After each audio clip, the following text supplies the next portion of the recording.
I'm Henrietta Snipes, and I'm board chair for the Opelika Housing Authority. Juneteenth actually was introduced to me by my 13-year-old daughter, probably around 30 years ago. She was in a program called C, and the founder of that program was Ms. Wanda Lewis, who was the former director of the Boys and Girls Club. And she introduced Juneteenth to them, and my daughter never forgot it.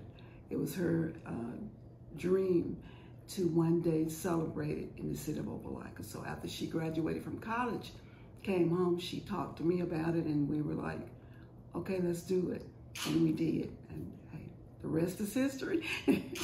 We started in 2012, and at that time, nobody really knew what it was. So we probably had 25 people that year. We marched from Greater Peace Baptist Church to Bandy Park and had a celebration.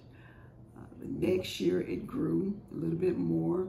We did a march from Darton Head Start, the former Darton High School, back to Bandy Park. And that year was very great because we had Marcus Washington, former Auburn University, and NFL player, come back home, and Eric Strickland, former NBA player, come back home, and they served as our grand marshals for the parade.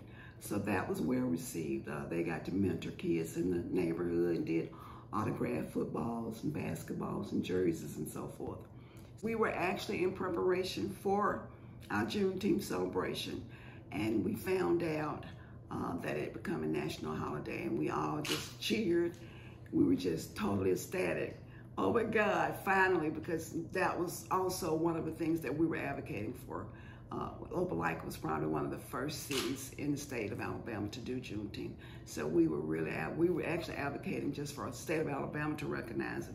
And then a few years later, for it to become a federal holiday. We were totally excited.